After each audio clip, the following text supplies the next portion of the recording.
Bismillahirrahmanirrahim. Assalamualaikum warahmatullahi wabarakatuh. Alhamdulillah. Wassalatu wassalamu ala rasulillah. Amma ba'du. Kaum muslimin, para pendengar yang dirahmati Allah subhanahu wa ta'ala, apakah ibadah kita diterima oleh Allah ataupun tidak? Bagaimana tanda ibadah kita diterima oleh Allah subhanahu wa ta'ala atau tidak?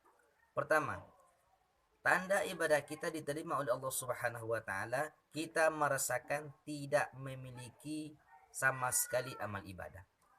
Kita merasakan semua ibadah kita, salat kita, zikir kita adalah pemberian Allah Subhanahu wa taala kepada kita, sehingga kita tidak memiliki apa-apa.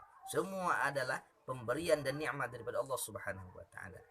Artinya kita mensyukuri dan merasakan semua ibadah kita, semua amal kita adalah pemberian Allah Subhanahu wa taala, maka itu tanda amal ibadah kita diterima oleh Allah Subhanahu wa taala.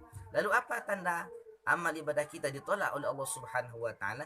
Tandanya yaitu apabila kita merasakan kita ini memiliki ibadah, kita ini banyak ibadah, kita ini rajin salat, kita ini rajin puasa, kita ini orang suci, berarti itu adalah tanda amal ibadah kita tidak diterima oleh Allah Subhanahu wa taala, alias ditolak oleh Allah Subhanahu wa taala. Kenapa? Karena orang yang tidak diterima tentu ia merasa punya, merasa memiliki.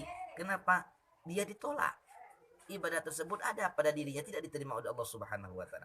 Tetapi kalau orang yang diterima amal ibadah, kita yang diterima amal ibadah oleh Allah Subhanahu wa taala, kita tidak merasa memiliki lagi karena semuanya sudah diterima oleh Allah Subhanahu wa taala. Jadi kita tidak memilikinya, semua adalah pemberian Allah Subhanahu wa taala. Kaum muslimin, para pendengar yang dirahmati Allah Subhanahu wa taala, mudah-mudahan amal ibadah kita diterima oleh Allah Subhanahu wa taala, yaitu dengan cara ikhlas, dengan cara di hati kita mengingat dan berterima kasih kepada Allah Subhanahu wa taala atas semua ibadah yang kita laksanakan tersebut. Karena itu adalah pemberian Allah Subhanahu wa taala kepada orang-orang yang dikehendaki oleh Allah Subhanahu wa taala. Mudah-mudahan Allah memberikan manfaat. Subhanakallahumma wabihamdika asyhadu an la ilaha illa anta astaghfiruka wa atubu ilaik wa akhiran. Assalamualaikum warahmatullahi wabarakatuh.